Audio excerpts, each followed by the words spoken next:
listening to a band of gamers podcasting since 2012. Three older best mates share a few laughs and keep you current with discussions about the latest news, consoles, and games. Join the conversation and the community. abandofgamers.com. Hello, welcome to the show, ABOG, a band of gamers. What's going on? In this episode, Sony shares more about the PS5. Is it big news or more fluff? I think I just gave it away there. One of our favorite games from last year gets a big next-gen upgrade, and it's free. Xbox says they don't need to do this in order to recoup their $7.5 million investment. Shane. Billion. Interesting potential hint there from the head of Xbox. An update from Karl. Well, I'm hoping. I'm going to try and pin him down to an update here on whether he's going to keep his Xbox Series X or PlayStation 5 and PlayStation 5, I should say, pre-orders. He's got 5 PlayStation pre-orders. Yep. Shh. Oh, man.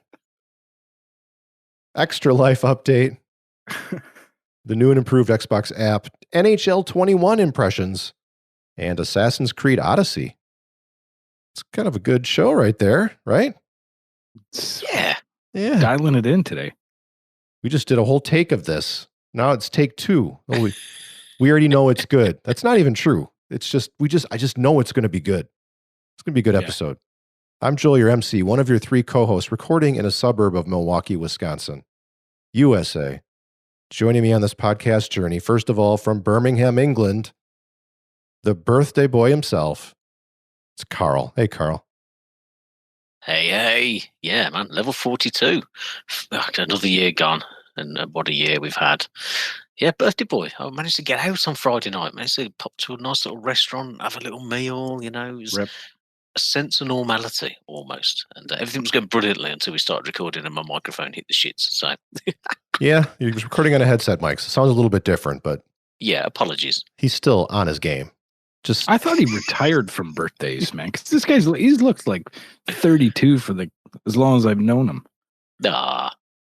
Cheers, mate. I appreciate that. Nah, come on, man. That other guy there you hear from Vancouver, Canada, always going bar downski. It's Shane. Hey, Shane. That's right, man. We got some top chat impressions of the latest chill later on, man. It's going to be good, man. We're going bar downski on the Tendy today. Let's go. I love it. I don't even know what you're talking about, but I absolutely love it. That's right. The our 2 Canadian listeners will get it. Awesome. You need to do a better job up there in Canada. You got to, start handing out some business cards on the streets or something. You got to get the word out. What's going on, Shane? Start carving the URL into like trees and shit. You wear your own T-shirt. Yes. You got to do that whole taboo thing. Walk around an ABOG shirt. Yeah. What's ABOG? With the sign on the back, the print on the back just says, "Ask me about my podcast." Yeah, kick me. No. Like what is it? The QR code everybody's doing. Oh, yeah, now? just scan you. Right? Oh my God. I get enough people coming up to me with cameras and whatnot. That's what I should do, man. Just tattoo like the QR code, man. I got a little bit of room left, so Every baby you sign, just stamp a QR code on the head. right. There you go. Nobody uses Remember QR when codes. I was signing copies of Burnout Paradise at Walmart years ago? Yeah, it was unbelievable. I was in Walmart and I had a Sharpie and I just started signing all the copies. So somewhere out there, some kids have got. I mean, it was on the cellophane, so it probably got torn off and thrown in the trash. But there was a bunch. Some lucky kids out there had some pretty exclusive copies of Burnout Paradise on PS3. Till they opened it up, then the plastic's in the garbage and it's completely, Yeah, wasted. story of my life. Those that knew, though, they probably still have it in the plastic. Like, right? Do you know how much this is worth? I keep checking eBay, but I haven't seen them come up yet. It's like $14.99 now. Wow. Love it. So, all right, boys. All right, let's get with it. Let's get to it here. Sony reveals the PS5 UI. Yay. Oh, yeah. Basically. Yeah. Massive. Kind of boring, my opinion. Here's the UI. Just turn the console on and have it work. This isn't news. Yeah. But it's console news. And we're going to talk, I just, totally downplayed it. It's not news. Anyway, we're going to talk about it. So, Karl, tell me about the PlayStation 5 user interface.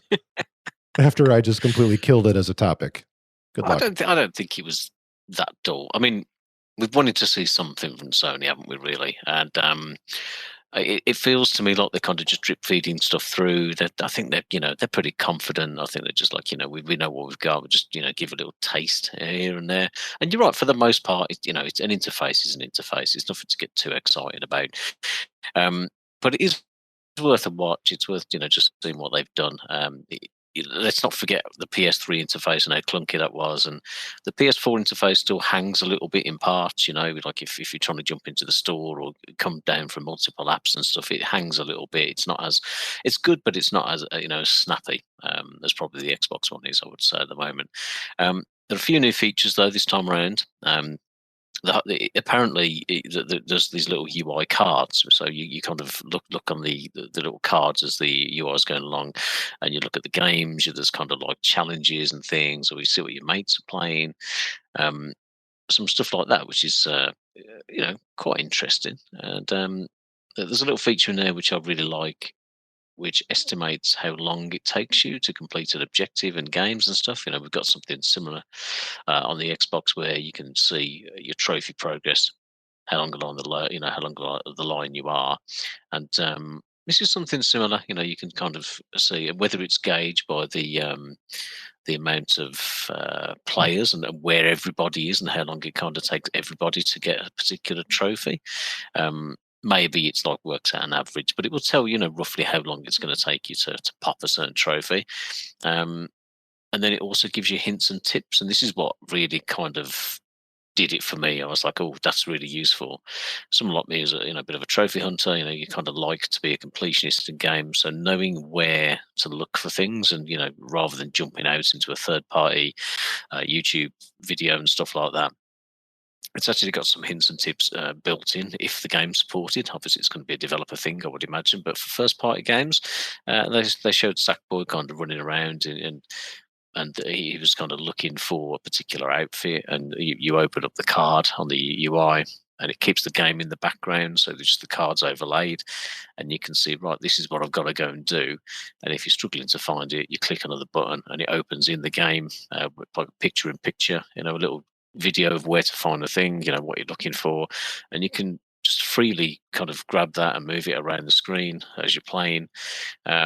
So it kind of gives this picture-in-picture thing, which I thought that was really good.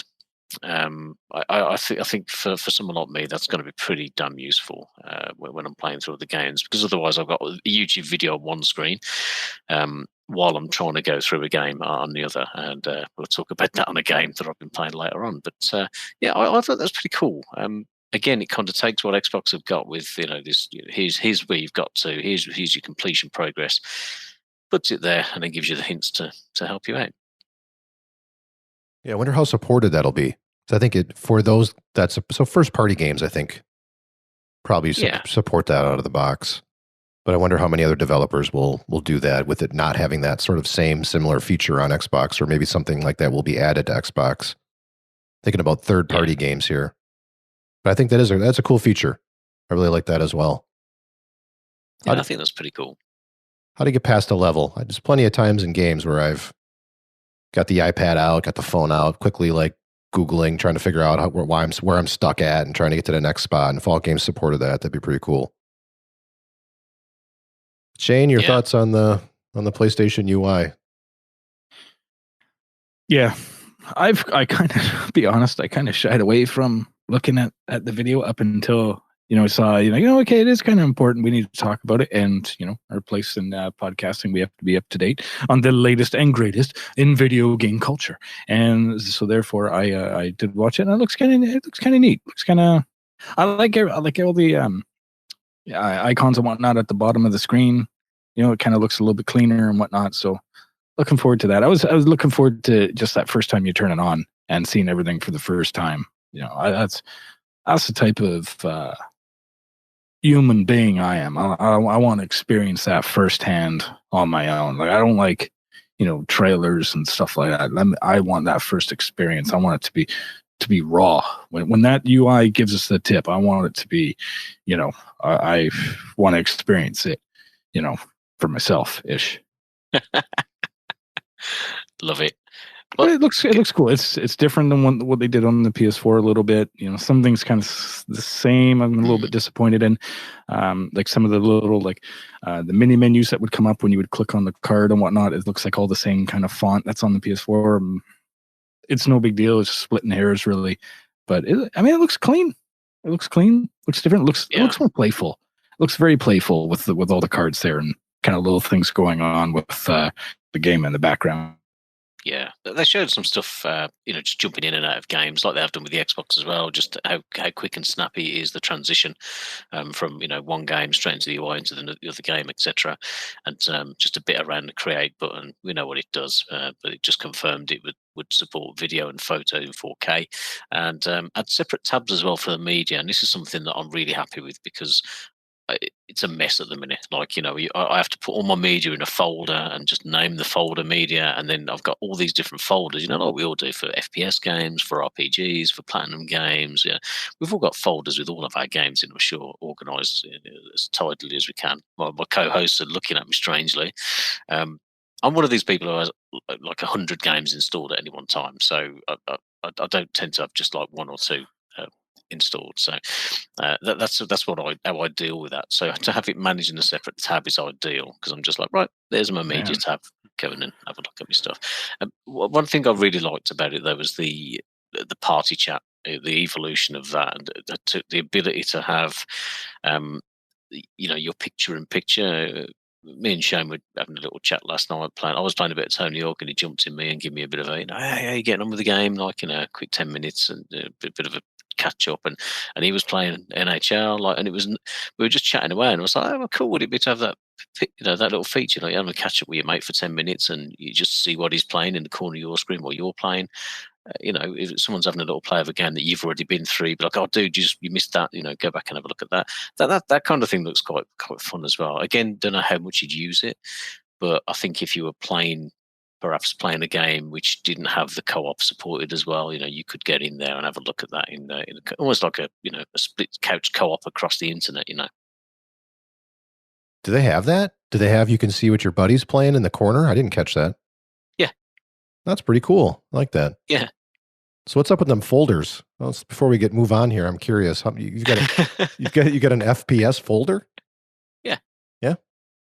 So how's this work? You're just the FPS mood strikes, then you hit the folder. Yeah.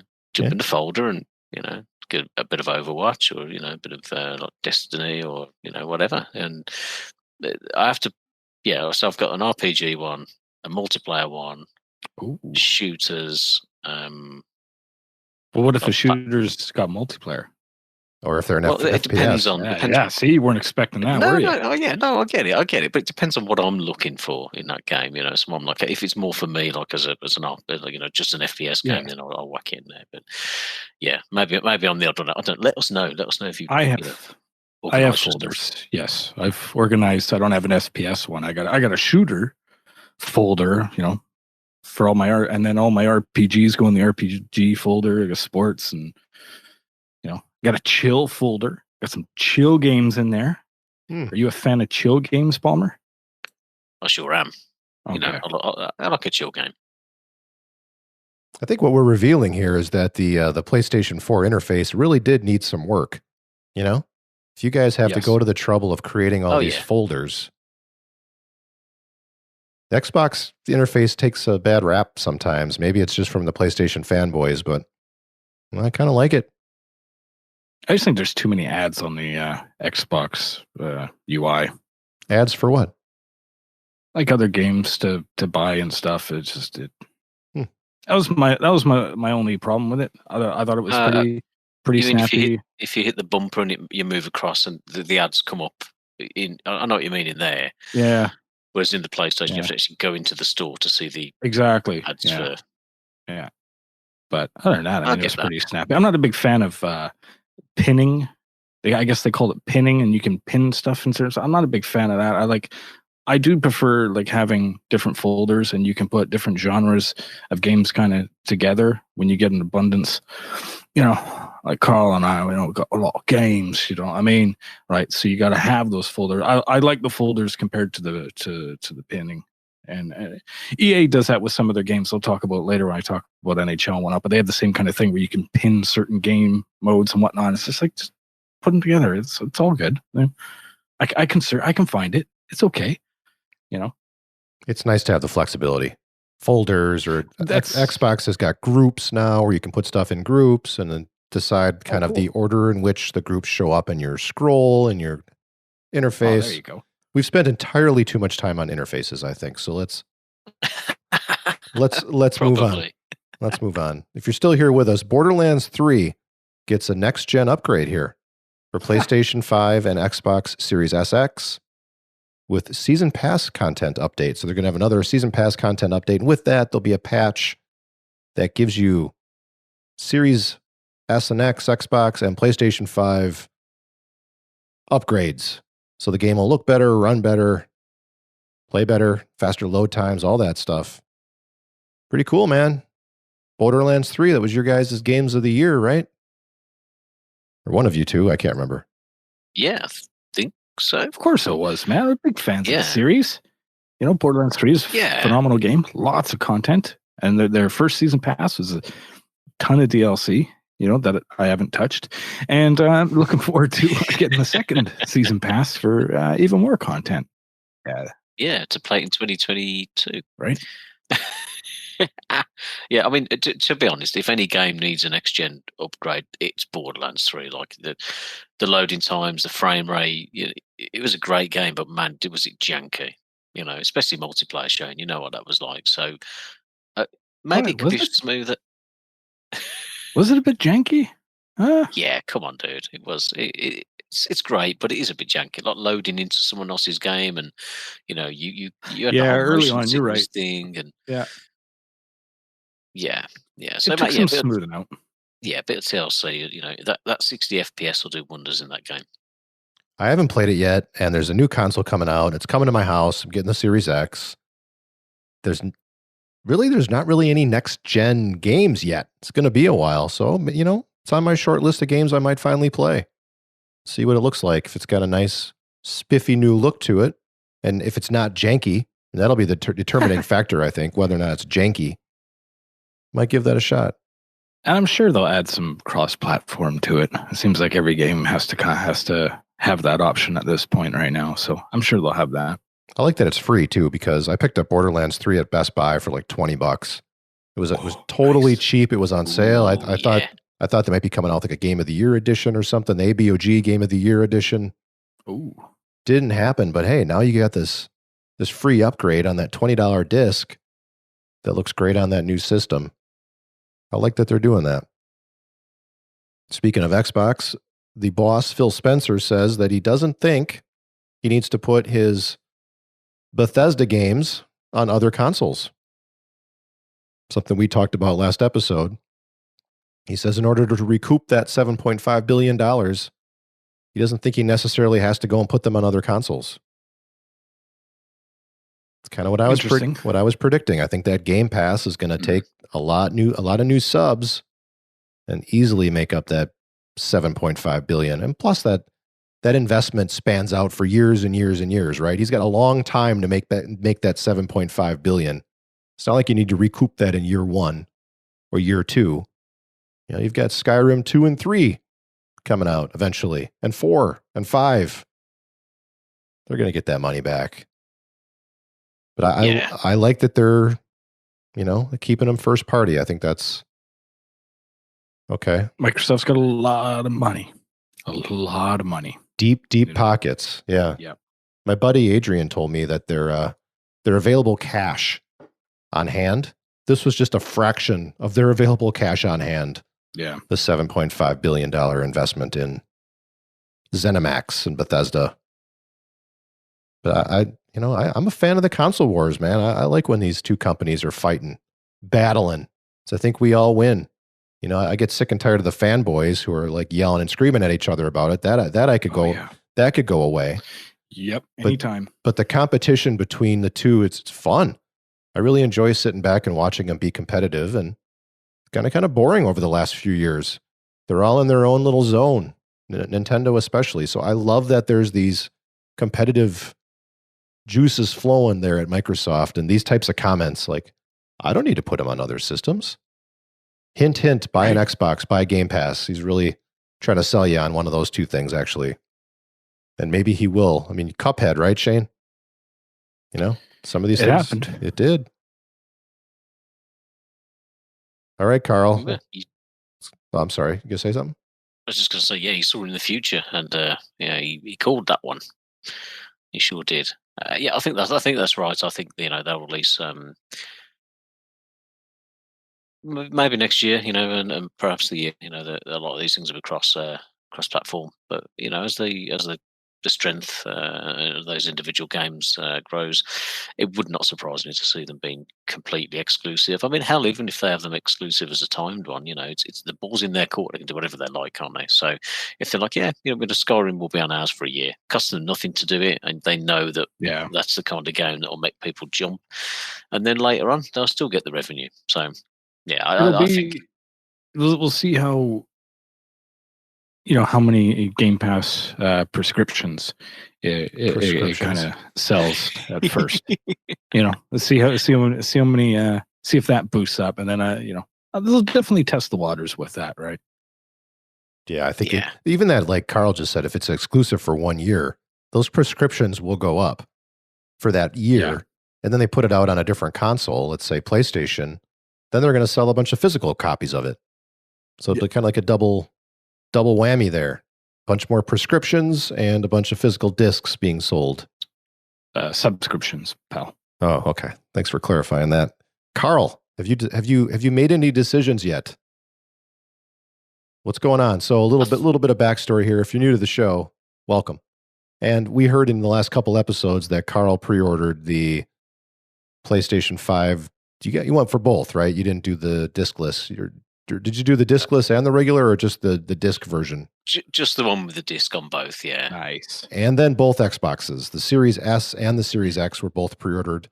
Whoa! Although live on show, I think at a very exciting moment in our history, it was riveting. Karl canceled his pre-order for the Series S last episode, live on show. I'm surprised that we didn't take photos. We've lost an opportunity there. So you're back the money truck up, boys. So you're down to what? PlayStation 5 with the disc and Series X on pre-order. We are a mere 2 weeks out of these two consoles. Wow. Have you made any decisions yet, Karl, or are you deciding? I think I've made my decision. Ooh. I'm just waiting for Digital Foundry to do a couple of they've got their hands on PS5s now, so I'm waiting for them to do a couple of bits. But I'm 99% there that it's going to be PS5. I think I think I made a decision. I just have to wait for Digital Foundry to do a couple of bits. Okay, no, do you know what? No, but I'm 99% sure. I'm cancelling the Xbox Series X right now. I'm doing the PS5. There you go. God. You're listening to the show, invest in Digital Foundry right now. Karl, you just boosted that stock.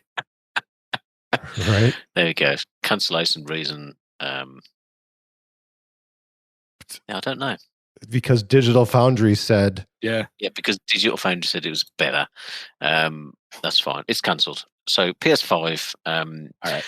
But I definitely will be picking up a Series X at some point. I think at the minute I can play the games on PC, and there aren't. We've got a list of games we want to talk about in a minute, but there are no new games from my point of view. So I'm like, okay, I can just pay for a month of Game Pass when I want to play one of the games and whatever else.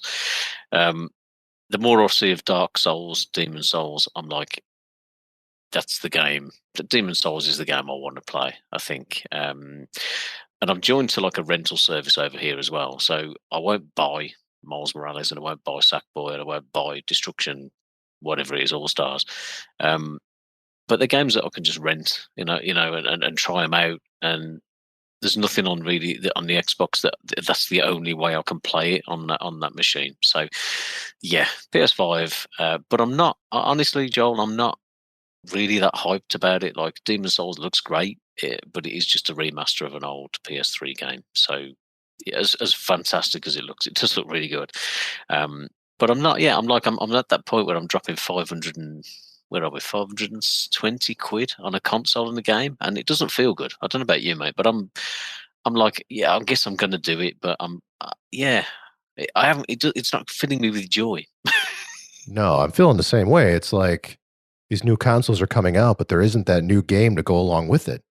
Usually there's a good system launch. Will have several games to choose from, at least. Yeah. We don't even have one. I mean, we've got Demon's Souls, right? Which is a rehash, although it looks really good. It looks next-gen-y.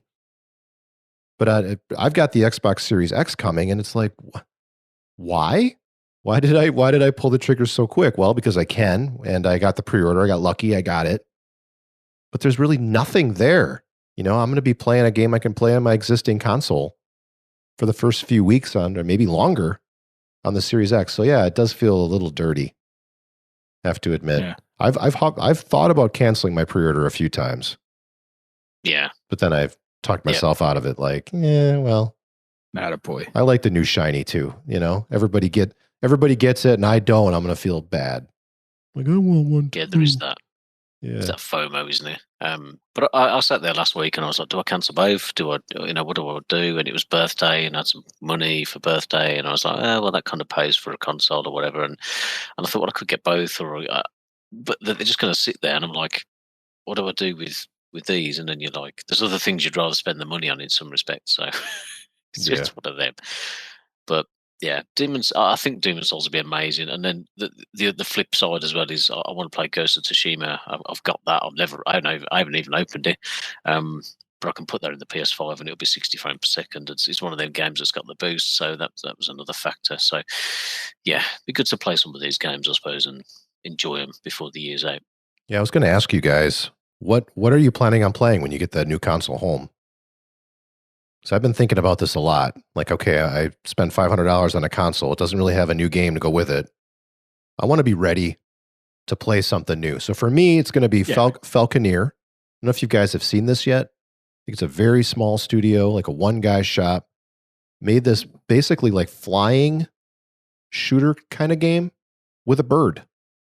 Very interesting. You could put it in Shane's chill folder, perhaps. Maybe. I think.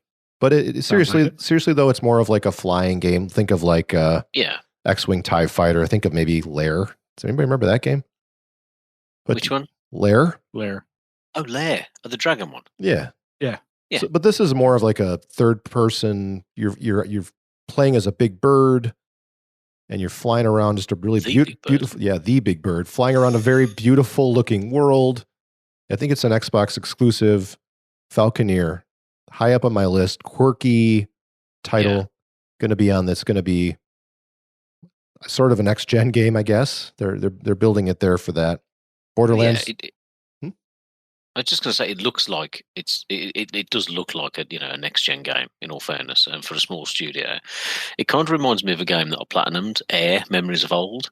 I don't know if Shane, if he's played that one, but you kind of. You turn into a bird and you fly around. It's a beautiful, beautiful game, done in kind of like the Journey style. And then you kind of land and you transform back into the girl. You run around, you do your stuff and that. But Falconeer remind me of a much prettier version of an already pretty smaller studio game. So yeah, definitely. I think you'll have some fun with that, mate. I'm looking forward to that. That and Borderlands 3, I may fire up. Get that disc. We talked about that earlier. And Gears Tactics, previously only available on PC. Looks like it might be a pretty good Series X game. It's also going to be on Xbox One X, I think maybe even a week before the console launches. But I'll wait. Being a first-party game, I expect that they'll give it a good treatment. And I've heard great things about the game. I'm a fan of Gears. So playing a Gears like RTS-style game is appealing to me. I'm going to give that a shot. Those are my 3 launch games for the Series X. Not the most impressive list there, but at least I've got some plans. Give that console a little bit of a go. I'm excited for the SSD, the faster load times, all that stuff. My cat, Domino, lays on my consoles. He likes the heat source. He loves the heat source.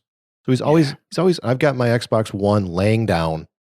He's always flipping laying on that damn thing. Like, nice. Get off of there. And he gets off. He leaves like a trail of cat litter, like it's all over the console. So I'm excited to stand this guy up, and good luck, Domino. See you fit and top that little vent You bastard. It'll just be perched on top, just all majestic, you know? His belly is like sitting right on top. He's laying over the top of it. Yeah. Right? Damn it. I've repositioned my Xbox One X so many different ways and different slots on the shelving unit and everything. And he always finds a way to lay on top of that damn thing. He's just hanging out with you. Just play games with you. No, he's sleeping. You know, I'm in a different room and he's just sleeping on top of the console. Sawing logs. Yeah. Nice little heat source there for him. But what do you guys got? Have you thought this through, and have you thought of at least one game to play when you get that new thing out of the box? I think for me, I've always wanted to play Cyberpunk anyway. That was my big game for the year. Like Cyberpunk, I definitely want to play. Assassin's Creed Valhalla, definitely want to play that. That's pre-ordered as well. So as it stands, I think it'll arrive there or thereabouts with Demon's Souls, Valhalla, and Cyberpunk 2077. But Cyberpunk hasn't really got any massive upgrades or anything. I think it's just slightly boosted on both next-gen consoles, with an actual version to come out next year for those consoles. So for me, I think I'll be getting stuck into Demon's Souls when I get frustrated and want to break it. And then I'll jump across and play a bit of Valhalla if I want to chill, or maybe a bit of Cyberpunk. So and Ghost of Tsushima as well. So a few biggies to get stuck into for me. God knows if I'll play them all at the same time, but yeah, we'll soon see. And then I'll probably rent, like I said earlier, I'll rent the likes of Miles and Sackboy and the other one, the racing car game. And just have a little play around with them, see what they're like. How about you, Shane? Strictly PS1 and PS2 games, because I got to take advantage of all that backwards compatibility that's going to be available. So, yeah, man, all about that BC action. Yeah, such a smart ass all the time. I have pre-ordered the Miles Morales. The complete one, I guess they call it. I don't even know what they're calling it. It's a video. It's got the Spider-Man remastered in there. Yeah, so Ultimate. I got that pre-ordered. So I'm looking forward to playing that. That's going to be cool. And that's about it, really. Nice. That's a great. I think that's gonna be a good one. Yeah. Yeah, I think they'll give it some up res and some great load times, and have that city streaming super fast, flying around New York there in your web. Nice. I fire up Spider-Man every once in a while, and I'll just like swing around the city for like 20 minutes, half hour. Just chilling, having a beer. Is it in the chill folder? Trash online. Yeah, it's a great game. I still need to finish that up, platinum that on the PS4, the original. So that's lower down on my priority list. As good as it does look, so I think the Marvel Avengers game has killed me for for comic games this year. How so? Yeah, it's just the story was decent, but it was just a bit of a grind, with playing through. So I think I'm good without the comic game for a little bit, and I'll jump back into something else. Demon's Souls. It's been too long, man, since I've played. Got through probably half of Bloodborne. I think I killed Rom the Spider. Was the last boss I'd killed on there, and then I just didn't play it after that. And Dark Souls 3, I'm literally one boss away. I think I'm on the Twin Princes. They're like one boss down from the final boss of Dark Souls 3. So I've put hundreds of hours into those. So Demon's Souls is the one for me. That's the one I'm getting excited about. So that's a looker too. Should be a good PS5 game to play quick on. You want to give an update on Extra Life? The only guy in our crew here playing it. Yeah. I mean, I thought we've been chatting in Discord about it over the last few weeks, and we were sort of saying, well, do we do a team this year? We had last year off, and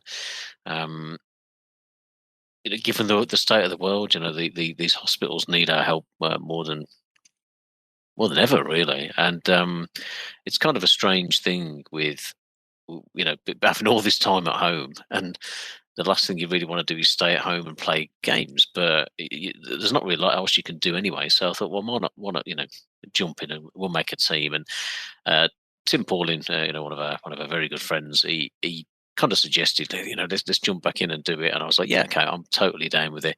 And Tim actually did his stream if you listen to the show now, I think it was 2 weeks ago, and absolutely killed it, man. He raised like $1,100 and just absolutely slayed it. So damn. Yeah, big round of applause to Tim there.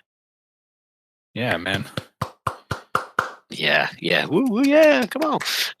He's making me wish I cared about kids. Oh, damn, Shane. There he goes. I'm going to revert back to Joel's smartass comment. So I'm doing it as well. I'll be taking part in this on the 7th of November. 24 hours. I think I've still got it in me, even at the young old age of 42. And Tim raised a lot of money, man. So I want to try and match what Tim's rate, if I can do. It's going to be a tough ask, that is, but I think I've got about $300 down so far. I've put something out on Twitter just to see if I can spice it up a bit and embarrass myself in the process.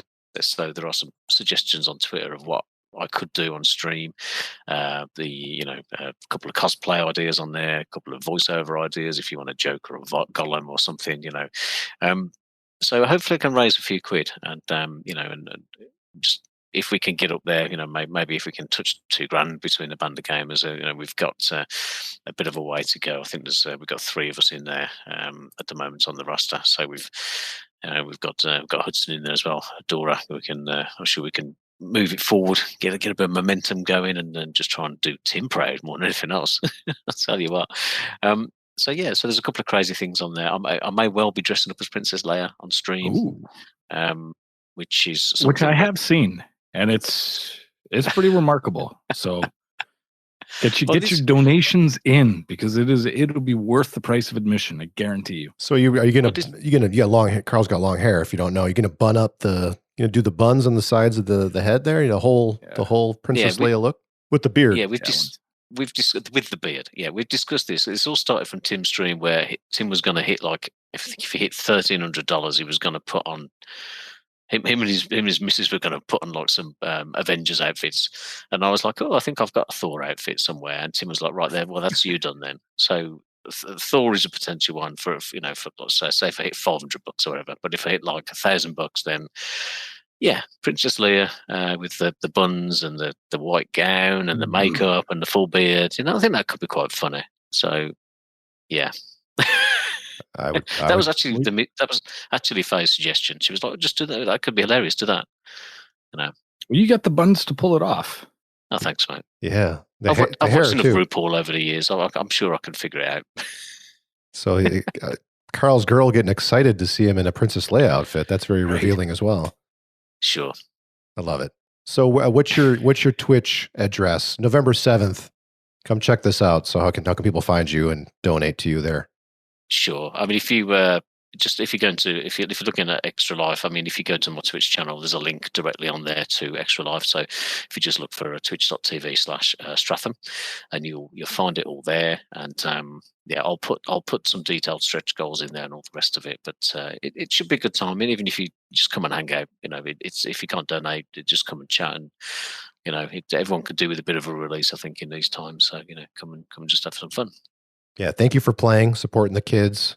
Since Shane is against the kids, it's nice that at least one of us is out there supporting the children. Thank you, Tim and Hudson. Did you say the other player on our team? Yeah, Hudson Bailey. Yeah, thanks a lot, Hudson. That's an awesome cause. If anybody can donate, it's just an amazing cause. I'm glad you guys are playing. Thank you for doing it.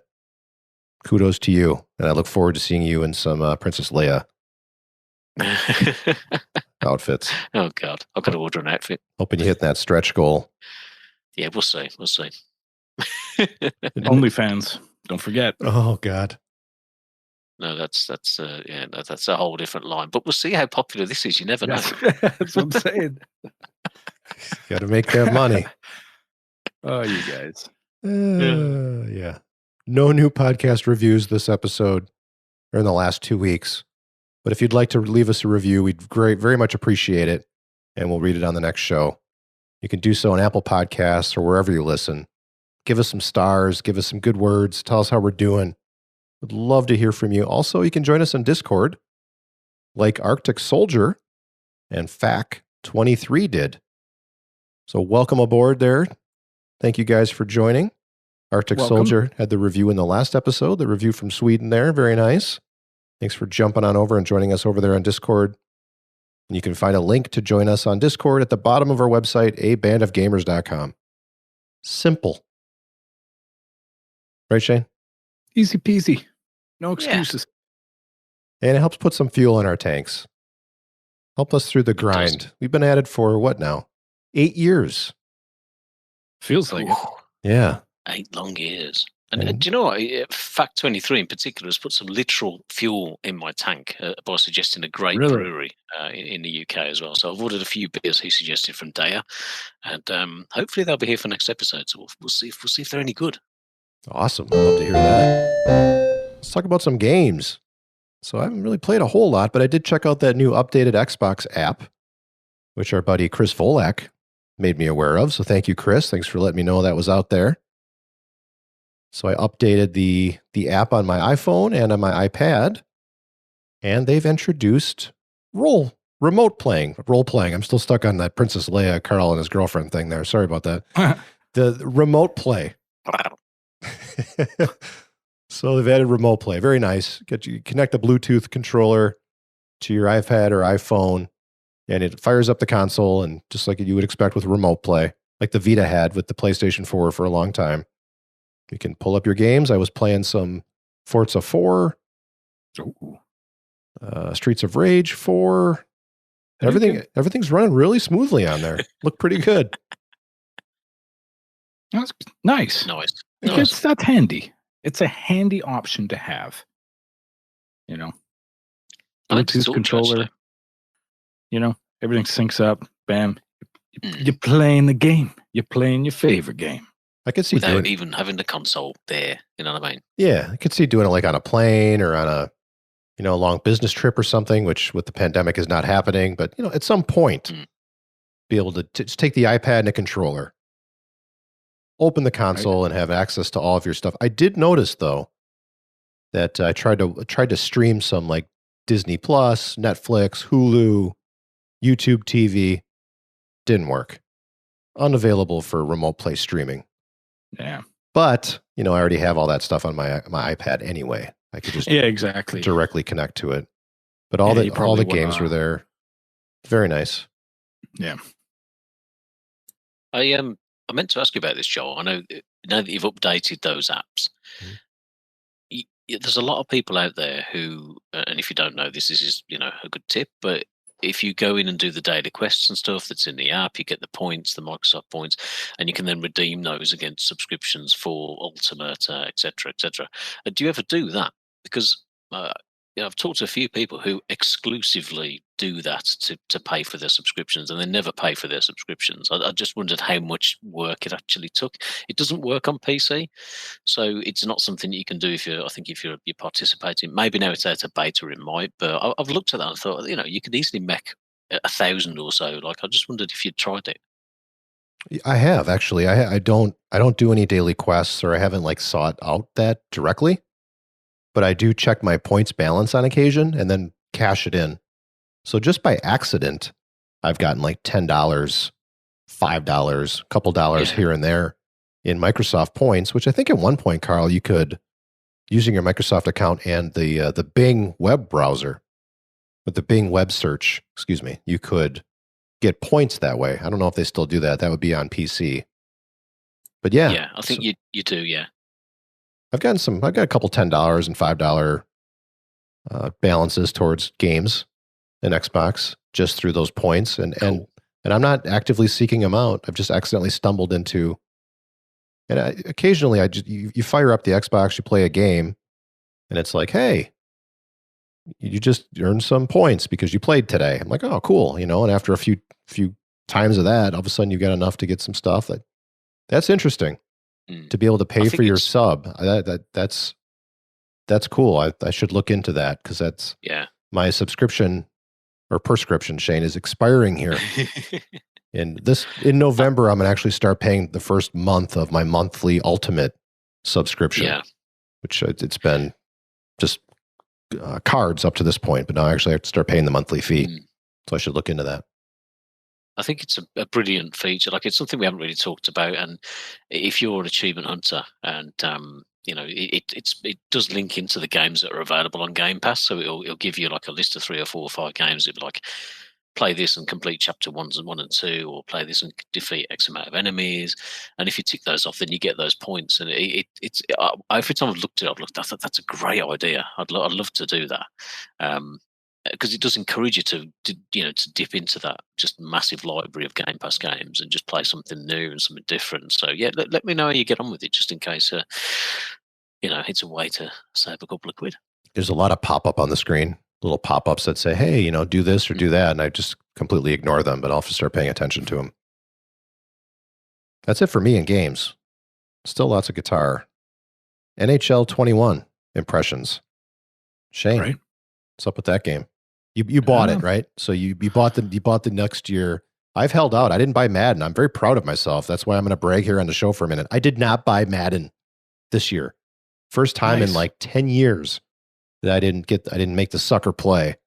No offense to you, Shane, and that's not what I'm intending here. So I'm regretting saying this. 10 years. Yeah. So how's NHL 21? As you ponied up, and is it worth it? I was going to take a page from my bro Joel here, man, and I wasn't going to like pick NHL up, until like there's a little bit of a price drop or whatnot. It was kind of, I don't really need it. Right? But then they went and they announced this 94 Rewind that they're coming out with, which is basically the 94 game, but it's got all updated rosters and current teams and whatnot. And I was like, well, that'd be kind of cool-ish. So I pre-ordered it. Because apparently the only way you can get it is if you pre-ordered. So I'm just guessing that pre-orders were down.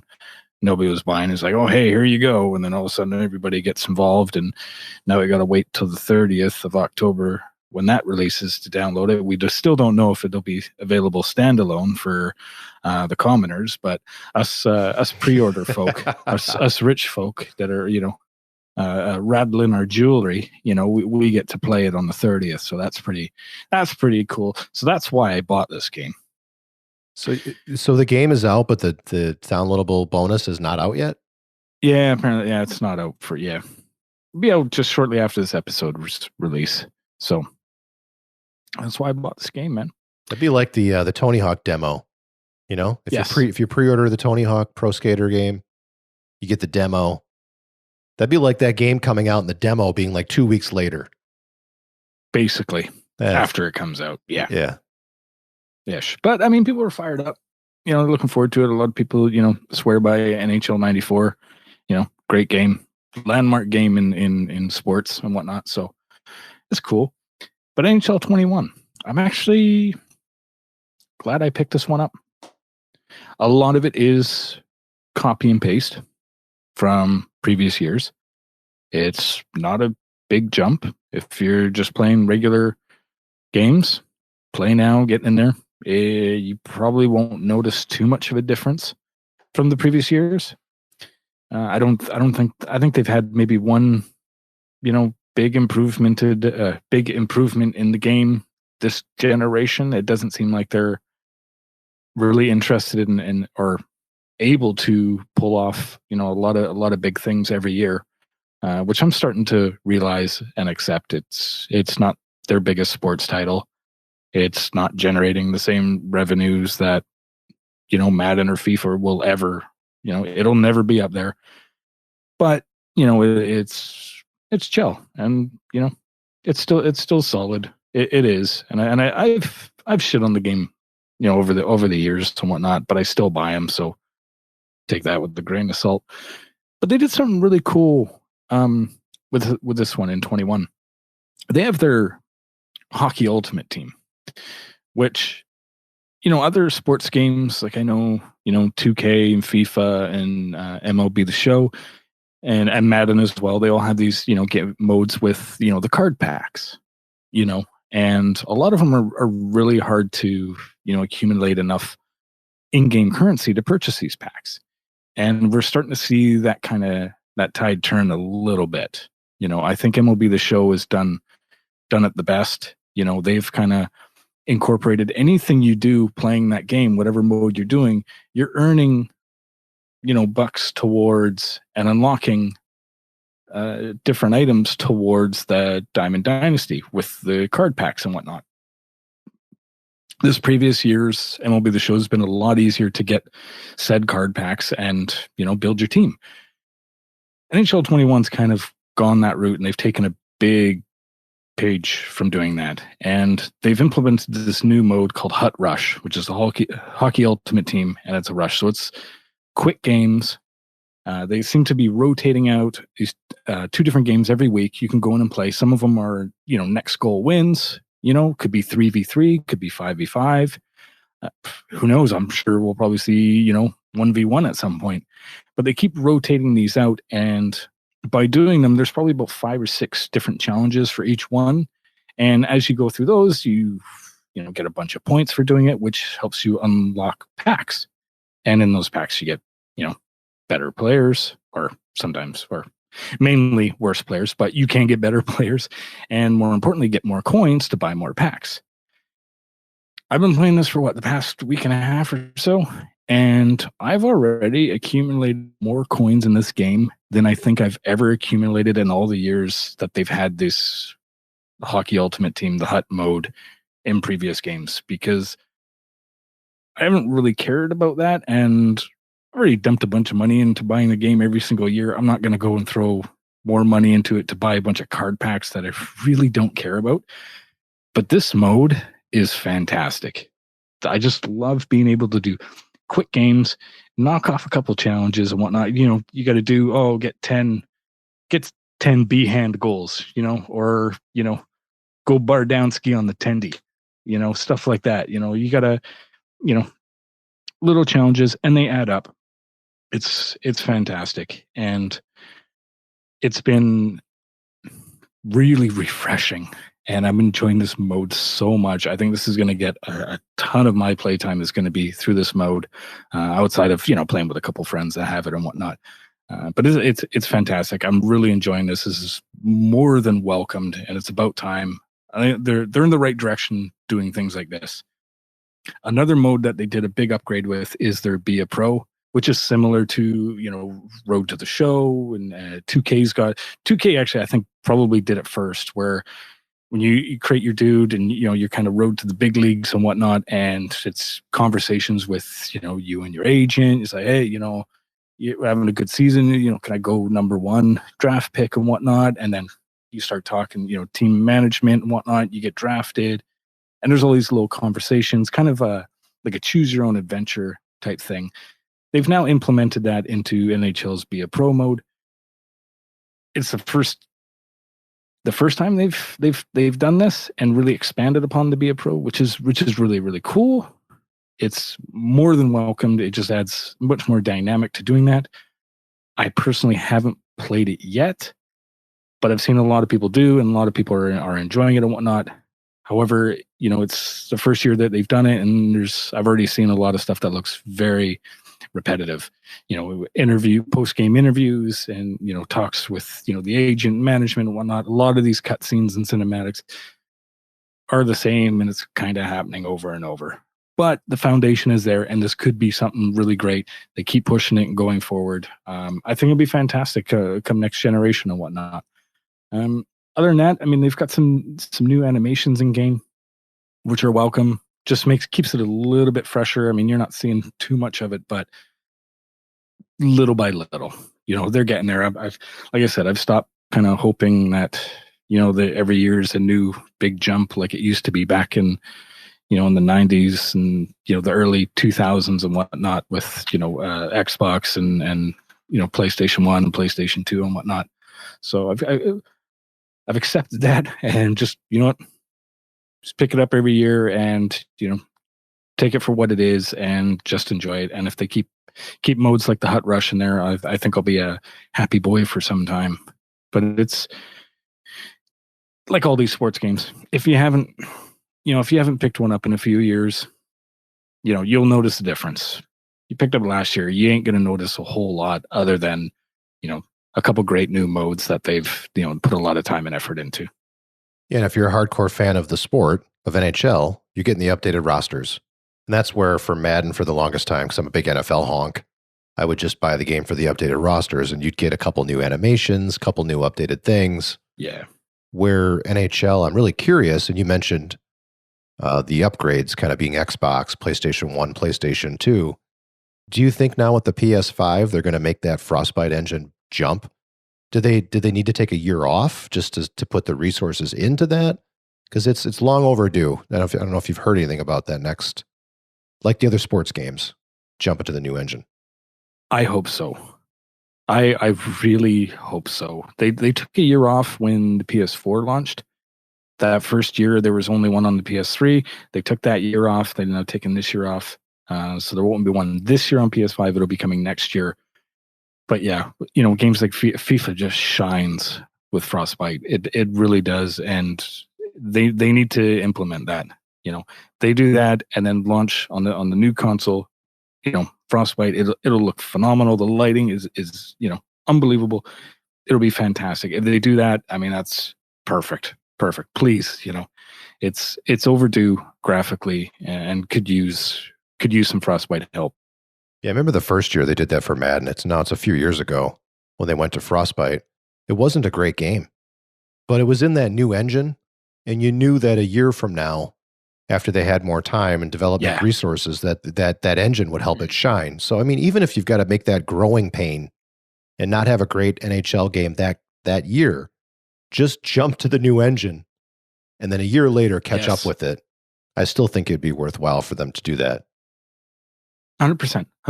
I mean, I'm still going to buy it, regardless. I've been picking them up since, 93, back when it was NHLPA, so I'm in for the long haul. I mean, it's just, hey, Canadian, eh?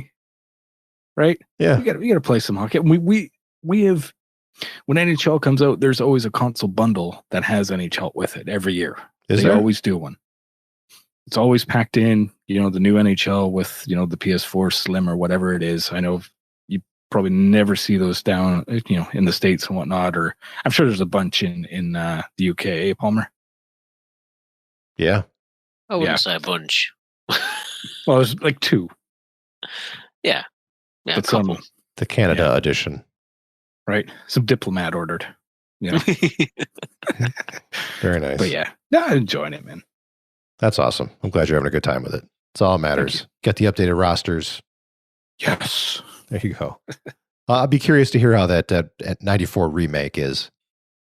How that comes off. Well, it'll be out before the next show, so I'll definitely, we'll be chatting a little bit of that. And Palmer's going to be playing, he said earlier, Assassin's Creed Valhalla on his PS5. So I'm assuming you enjoyed this next game you're going to talk about. Yeah, I sure did. Assassin's Creed Odyssey. I haven't played one for a while. Like I did, I loved Assassin's Creed 2, which was actually I think that was my first platinum. Loved it. I just enjoyed it. You platinumed Assassin's Creed 2? Yeah, that's impressive. Hats off to you, man. Yeah, it's. I mean, it's just a collection quest, isn't it? It's that's what most of these games are. Once you get through the story, the rest is all just just that grind, that RPG grind, which I'm kind of used to. So yeah, and I love the story of Ezio, and I played I think Revelations and Brotherhood, and then I kind of just fell off it. And there were so many other games, so many other open world games that were coming out, and you can kind of get into. And I own Black Flag, but never really played it. Same with Assassin's Creed 3, and all the ones since then. And a few of them have kind of pulled at me a little bit, like Syndicate kind of grabbed me. I was like, oh, maybe I need to play that. And again, picked it up and never played it. And Origins came out, and everyone said it's more like The Witcher. It's getting on that heavy RPG path. And yeah, it looked quite interesting, but I think I was still playing a lot of The Witcher at the time. So Odyssey is where I decided to jump back in, and I'm really glad that I did. It's obviously all set in Greek mythology, something that I really enjoy. Greek and Norse mythology. I'm all over that. So I thoroughly enjoyed the story of this game. A lot of people have said it's weaker than Origins. The story isn't as good. Like with the other game, you can pick the dude or you can pick the girl, and you play through the story as one of the two. And in this one, I choose to play as the guy Alexios, which I probably, in hindsight, would have played as Cassandra, because I think they put more work into her story and her Nice. certainly her character. She's a lot more engaging, a lot wittier, and Alex is kind of like almost like an 80s action hero, if you like, a bit of deadpan, not much personality. Yeah, gotta go and kill the Minotaur, and he's away. So it was on that point of it, I was like, oh, okay, maybe he's not as engaging as Cassandra would have been, but overall, I thought the story was really good. I really enjoyed it. You kind of go through. There's two parts to it. There's a cult that's controlling the whole of Greece, ancient Greece, and you've got to kind of kill every single member of this cult, and there's loads of them, while also finding out why your father threw you off the edge of a cliff to kill you. You have to find, try and piece the bits of your past together and stuff. So, I finished it. It took me, I think, about 100 hours to finish the game. But I went off on a load of side quests and I did a load of extra stuff, and I was just ticking off a load of things off the map as I do as I'm going through these games, and I finished it, and I was like, do you know what? I'm probably 15 hours away from the platinum. So I platinumed it, and Wow. Whoa. yeah, the surprise from my co-host here. I platinumed it the other day, and I had to actually go back and replay the prologue and the first chapter, and if you look at my trophies for this game, it's very bizarre, but everything unlocked in order, apart from the first two trophies, which should have popped, and they never popped. So whether it was bugged or not, so got to the end of the game, had to make a new game, and then play through the prologue and the first chapter. But by then, I knew how to play the game and just steamrolled it. It's a good thing that platinum popped, eh? Imagine that, eh? Have every trophy except for the platinum. I wouldn't have been happy with that at all. But yeah, fine game. There's some great DLC for this one as well, like the Fate of Atlantis and the story of the First Blade or something. So I think I'll put it aside now. Probably uninstall it now, platinumed it, and replace it with Valhalla. But I didn't get bored of it. Like I platinumed it, and I was like, wow, do I just nip into ancient Greece and just there's a few bits I haven't done. There's still some things I haven't ticked off the map. You don't have to do them all. There's still some side quests to do. But it was really it's enthralling for me. I love all that old stuff. I love Greek mythology, so that's why I enjoy the God of War games. And you learn all about the gods and all that. It nerds me along really nicely. So, yeah, thoroughly enjoyed this, and it was right up my alley. I've never played an Assassin's Creed. Whoa, never. Never even tried one. My cousin had the first one or the second one, and actually he had both, and then he went from 1 to 2, and he's like, wow, big jump up. Yeah. But I never played any of these, so I've been curious. Valhalla looks like it might be fun to play. I also like the Norse mythology, especially after just playing through God of War, because the Greek mythology in God of War at least got pretty played out, and in a lot of other games too. So it's nice that they're kind of more going Viking with Valhalla. I'd be curious to hear your thoughts and if it'll be a good game to dust off the brand new console and play. Yeah, that's what I'm thinking. I mean, Odyssey looks really good. It's one of those. I think obviously the engine gets improved a bit by bit, and every now and again there is that kind of generational jump. And I'm hoping that Valhalla will really be, will really just set that little benchmark for me. And I went when I was in Odyssey, I went full critical build. So like by the end of the game, I concentrated on just unlocking the critical hit chance. So by the time I was like level 50, I think I had 100% critical hit chance, which is brilliant. So every time I had full health, every hit's a critical hit. I just steamroll. It was so much fun to just kill people with one hit and massacre everybody. Like that game was so much fun. So I'm hoping that there'll be more of the same in Valhalla. I really am. So yeah, definitely going to be picking it up. I heard Odyssey also had a really beautiful, big open world aspect to it. It's massive, absolutely huge, and I think that was one of the drawbacks that people were saying as well. It was just too big, and there were so many side quests and so many little bits and bobs that you could just get caught up in. It was just an absolute slog for people. But I've been playing it on and off for months now, and didn't. I mentioned it on occasion on the show, but never really got into it. And it's kind of been my just palate cleanser, really. Just getting have a few hours in Greece and just explore around, get some fights with Athenians and stuff, and just have a chill time. Well done, man, and platinumed it. Holy smokes! Well done.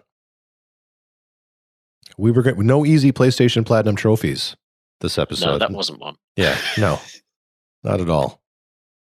What do you say, guys? Share what's in our pint glasses? Yeah. All right. Who's getting it started? Well, it sounds like Karl's pouring his. Shane, is yours ready to go there, Shane? Yeah. Yeah, we'll rock this. Today, this episode is not brought to you by. I'm going with my little hometown brewery here. One of our favorites, Parallel 49. And I'm going with they've brought back, it comes out every winter. It's a double white IPA. This is a proper middleweight, man. Weighs in at 9.2. Oh, God. That's not middleweight. That's a bloated middleweight. It's a roided out middleweight. That is. Wow. Middleweight with a big gut. This is their Toques a Hazard. Oh yeah, we had that, right? And it is one of my favorite artworks on there. You got these two dudes, and they got their hacky sticks on there, and they're wearing their toques. That's beanies for our American friends, and they're riding like a little Zamboni with the orange and the 01 on the side of it. Fantastic. Like I said, man, 9%. So this will tuck you in. This is one of those cold winter night beers. You put one of these in, oh, buddy, lights out. How many is this for you so far this episode? Just about, yeah. So just a nice kind of golden color to it, a little bit of head to it. Fantastic, good. That looks really good, dude. Yeah, it's pretty decent. It does look. I love the color of that. Proper looking. I don't know why they call it a white IPA. Color-wise, it just looks normal. Yeah, it's more of a caramel. Well, I've got my caramel filter on my my laptop camera. Actually, it actually is a little bit lighter than what you boys are seeing. Almost kind of looks like a lager. If you saw it poured there, it'd be like, hey, "It's a nice little lager, mate. I have one of those." And then you drink it, and take you home, tuck you in. Make sure you're wearing your toque, boys. Nice. Well done, Shane. You're welcome. All right, Karl, what you got? you leaned in. I was hoping for a thank you. Well, I've got a hint of marshmallow going on, and it's surprisingly something that Joel's been drinking. I don't know, it's just worked out that way. I'm drinking. It's a BrewDog. It's called Layer Cake, and we're thoroughly in stout season now. So it kind of looks like a Neapolitan ice cream on the can. It's like got that vanilla, got that chocolate, got that marshmallow. This is pretty delicious. So it's basically a chocolate marshmallow porter. But it's getting to that kind of year now. You're liking these stouts in there. Like Shane says, took you in a little bit. It's dark as anything. You can barely see the Motorhead stuff on the glass that I've got this in, and it's just really thick and sweet and tasty. Cold night, rattle one of these down in front of a warm fire. It's just delicious. Really good stout. This is the BrewDog do a couple of real nice ones. They got a nice nitro coffee porter and a couple of other ones. They got a vanilla one, which I'll probably crack in a minute. But this is a beaut. And I like that Neapolitan can there too. That's cool. I've been drinking something. Yeah, that marshmallow just hits you off the nose. It smells super sweet out of the glass. It's really good. I have to do a wild card here because I've been drinking something the whole episode. And I was going to talk about it, but you guys got some really my brothers here got some really good looking beers. I think I'm going to have to go grab a beer out of the fridge. So yeah, go on, do it, sir. Keep talking. Yeah. I'll go grab one. Yeah. It kind of the great thing about this, and I'll just carry on with the layer cake. It's cleverly titled because it does taste like it's in layers. Like when you stick your nose in there. And you get that marshmallow. Yeah. And as you start to drink it down, it's just that marshmallow from the head and from that first taste. But then as you get down, and as it goes down your palate, the chocolate, that just that hint of that kind of that bitterness just comes in as well. It's a really fine little blend that they've done in this one. It kind of reminds me when I was younger. I used to do a bit of a ghetto one, and I'd be like, I'd get like a not a Guinness, but like a heavier Irish stout or a Russian stout. Ooh.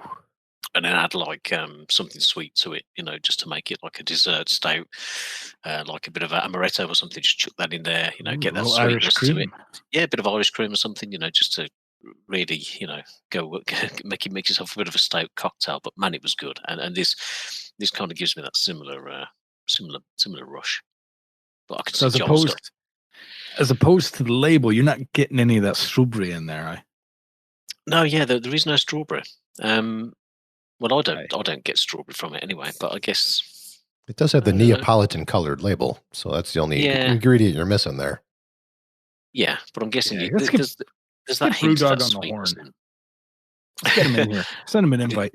But in terms of fighting weight, it's a 7%er, so it's fine for a stout. You can rock a few and you're all right. So super welterweight.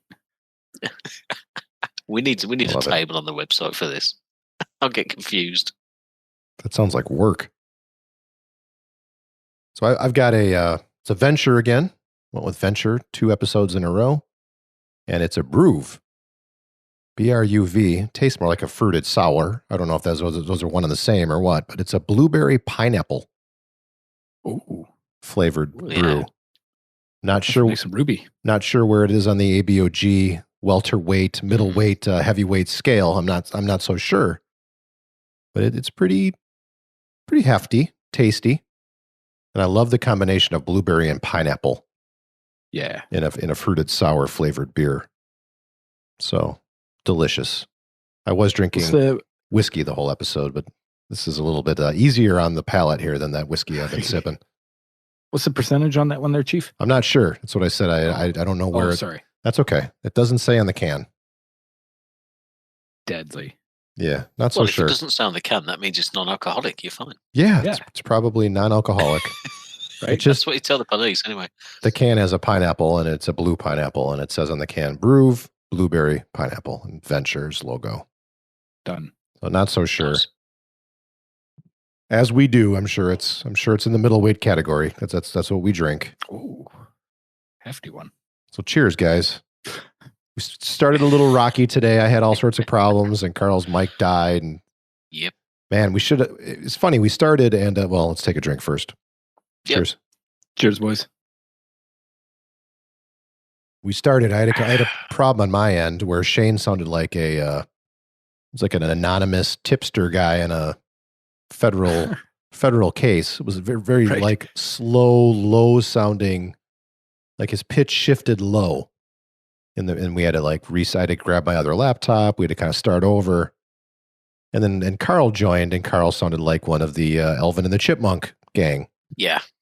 So the opposite of Shane's very low witness protection program, slowed voice. Karl sounded like one of the Chipmunks. A very interesting episode. We've been at this for 8 years, and today was unique for recording 226. It could have worked if Karl and I had the same lines, and we just kind of double tracked our voice. It might have worked, might have had that balance, but yeah, totally. Oh God! I wish I would have hit record. To me back. I wish I'd hit record on either the witness protection program voice of Shane or Karl's Chipmunks. I don't live too far from one of the biggest witness protection areas for the United States. So, really, yes, Point Roberts, Washington. It's a little kind of peninsula. You actually, if you're driving there, well, it's the only way really. You can get there by sea, but if you're driving, you actually have to cut through Canada to go around and actually get there. And there's a lot of people in witness protection that live there. It's a very, very small community, but that's where a lot of them go. So here in the U.S., witness protection means you're not supposed to know where they are. They're hiding. But you guys know that there's a lot of these people in this one spot. How is this a thing?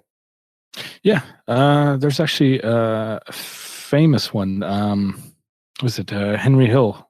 from Goodfellas. Goodfellas.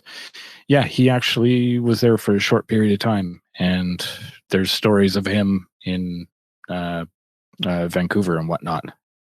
And apparently he's probably listening right now, so Of course. I'll, sleep with one eye open for the next couple nights here.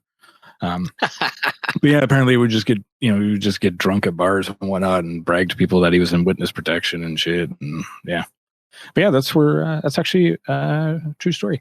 And former wrestling superstar Gene Kininsky, his son, owns a bar down there, Kininsky's Reef, I think it's called.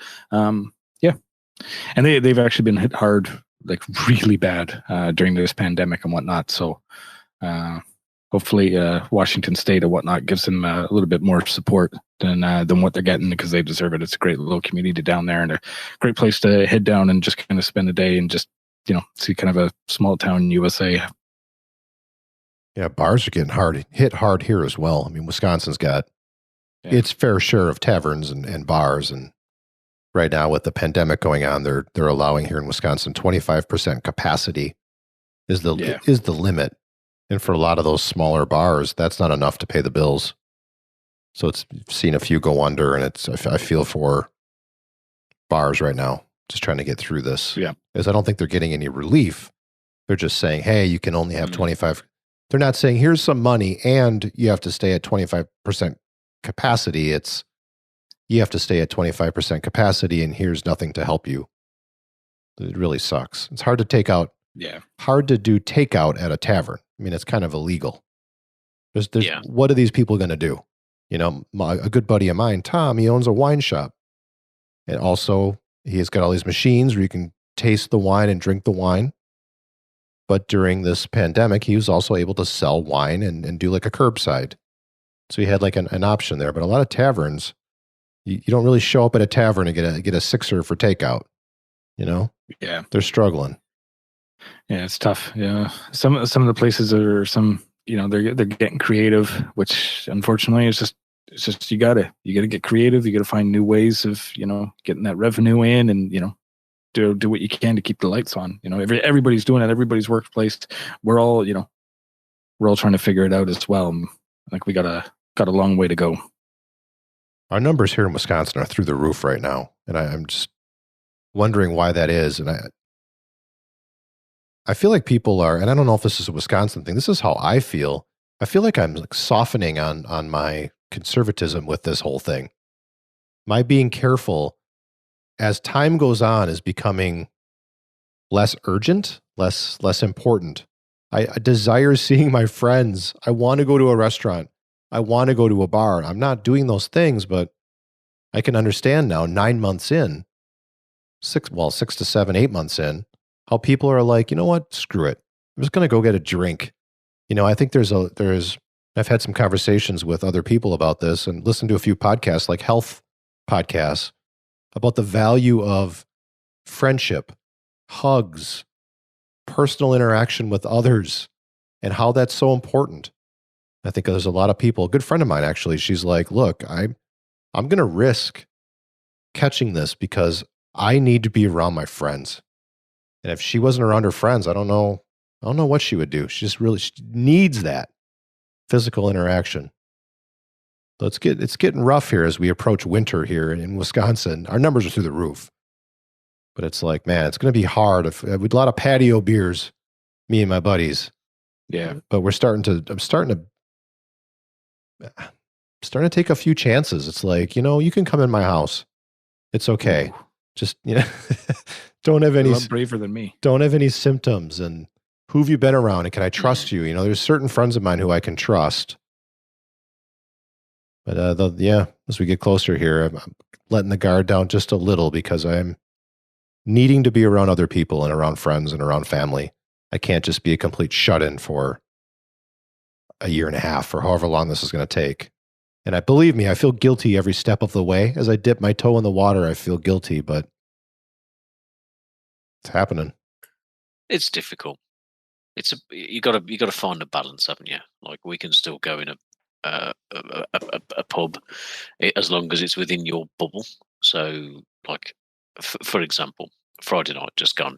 It was my birthday, so we went out and had a beer in our local bar restaurant here, and you go in, you have to give your contact details, you have to have a mask, you have to scan on the track and trace app and things, and and then you go to your table. It's all table service, and if you get up from the table to go to the loo, it's you have to put the mask on. If you get up from your table to get out and go out the pub, you have to put the mask on. So it's kind of I don't feel comfortable, but I don't feel like it's massively unsafe either. In that environment, the capacity of the pub is a lot smaller because it's tables only. No one can stand it. Like you think about it, our pub used to be rammed. 7 people deep at the bar, like 100 people standing, like every table full. I don't know when that will ever be a thing. If it'll be a thing, and like I'm just grateful I got a chance to go to a gig this year. It was March, and one gig, but still so grateful for that one gig before we went into lockdown. And with restaurants, it's again like things are. You've got some borders, you've got some plexiglass, you've got some stuff in there to make you feel a little bit comfortable, but you can be as careful as you want to be, but it only takes one idiot. And sadly, there's a lot of them. So, yeah, it's all about finding the balance and finding what makes you comfortable. This is why I'm glad I'm a recluse, I stay away from people. I don't like people. I'm not social. I don't go out. I don't need to, hang out at the mall or, we don't usually traditionally go out and eat in restaurants. Not very often. It's always takeout. Bring it home because, if I'm driving, I'm not going to have a drink. So we just always take out, bring it home and, enjoy it at home and whatnot. So my life hasn't really changed too much, to be honest. I've always liked to get my groceries and whatnot first thing in the morning. I like to be there before people get in there. I've always been like that. I'm up early, we're still washing all our groceries and anything we bring in the house. We're still, wiping everything down. I don't want to get to the point where I start letting up, because then that's when I think that's when I'm going to start to worry. So I'm still, just locked in and, doing what we can. And we got we have a great podcast here, Band of Gamers. I see my mates every couple of weeks, shoot the shit, and yeah.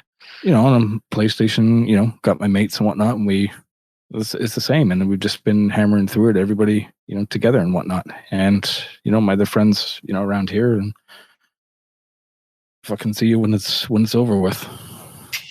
No shame. We got texting. You got all these other means, and they work fine. They work great. I don't need to go over to your house and give you a hug. It's okay. It's okay. I can send you, a GIF or something. It's the same. Feels the same. Yeah. I think you're lucky. Some people do need that physical interaction. That is, yeah, that is very, very true, and it does drive a lot of people a bit mad. And I've had a couple of friends that have, you could tell after a few months they're starting to go a bit stir crazy and whatnot. And hey, it's not the end of the world. It's it's just going to be a tough period. It's going to be a tough year or so. Once we get through this, I think maybe next fall or whatnot, I think we got about another year of this type of behavior, we'll say, before things start loosening a little bit. I think we still got a long way to go before we see proper gigs again. It's going to be a long time. Yeah. I've seen all these bands rescheduling for 2021. I'm like, that ain't happening. Not a chance. I mean, I've got how many have I got next year? Like Slipknot's got some dates in January. Sure. It's just exactly. It's just like, well, they're already wearing masks, so it's good. Yeah, they got masks. They've always worn masks. They're immune. But I've always really Slipknot is immune to COVID. Sure. All right, you heard it here first. That's what I've heard. But I always buy gig. Like I'm just buying gig tickets at the moment. It's like, right, just pay the money.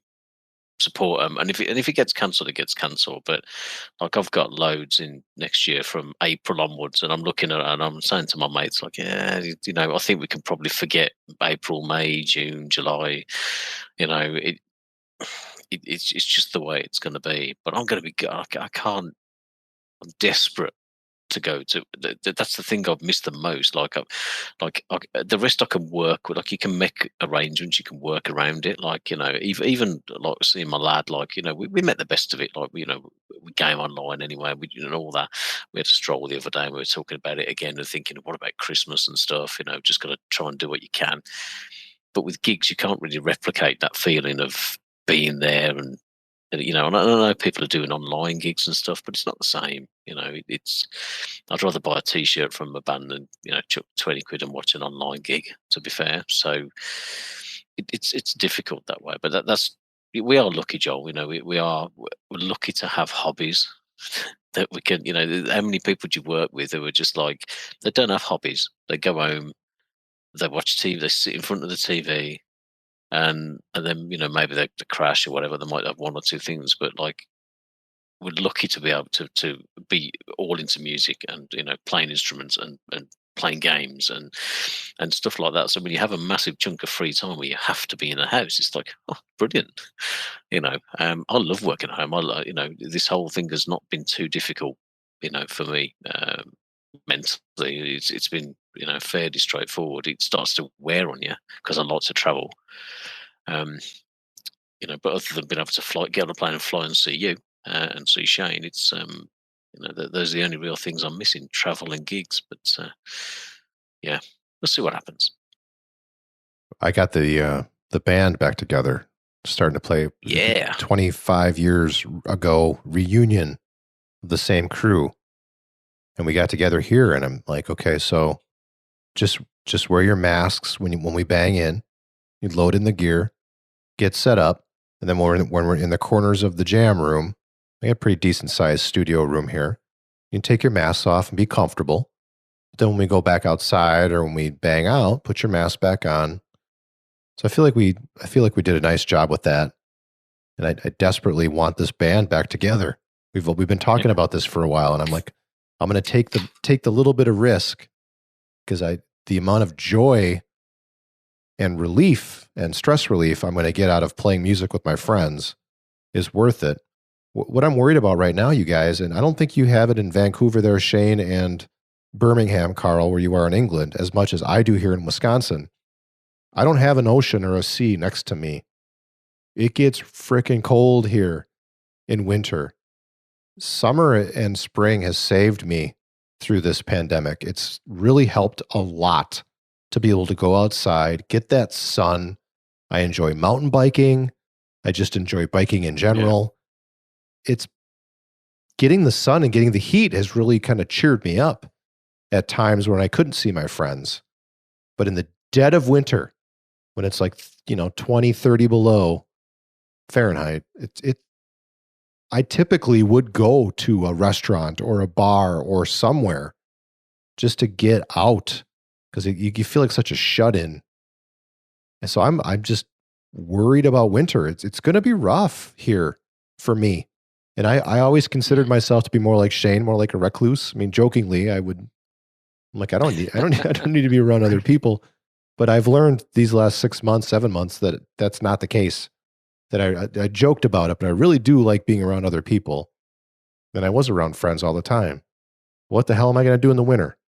So we've had record night in the garage for nice. The last just couple months, and we a smaller group, just like 4 guys and my wife and I.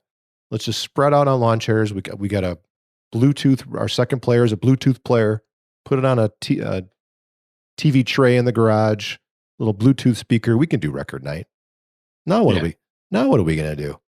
It's like we can come in the house maybe. It's going to be tough navigating through winter, and I agree. It's going to be a while before this is over.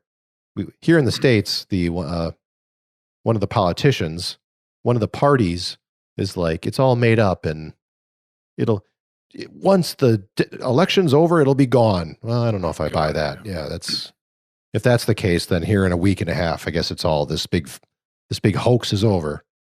Yeah. Take your make sure you take your vitamin D3. Get that D3 action. You know, stock up. I don't know, whatever. Do whatever you want. You know, do whatever you want, man. Just don't hate on the people. You don't want to do it. You don't want to wear a mask. That's fine. Nobody really cares. But don't hate on the people that are doing it. Let them do their thing. Yeah, respect your neighbor, right? Exactly. Be courteous of others who are exactly. Yeah, totally agree. Be kind. Be respectful. That's it. You know. Oh well. Well, that's enough depressing chat for the episode there. That's good. Yeah. You guys think? Should we call it? Yeah. Sure. All right. So busy. Hey, we had a banger this episode. Man. Yeah, it was good. Yeah, absolutely, man. You gotta have a bit of real talk in there sometimes, you know. Yeah. Right, we're all going through it. It's been a while. We had a lot of real talk in April when this all first started. Now it's been all games. PlayStation 5, Xbox Series S and X. Yep. Battling. Yeah. Fight. Yeah, what we're going to talk about when these consoles come out? I don't know. Which one's going to overheat first? Ooh. Probably mine, since the cat will figure out a way to lay on it. So. Yeah. Just be there like, just knocking it over, like cats do. The top of that thing over. Domino's relentless. Whatever he'll lie in it. Whatever he wants, he gets. So he'll probably cause mine to overheat. All right, everybody. Thanks for listening. We'll see you next time. Bye. Bye. Yay.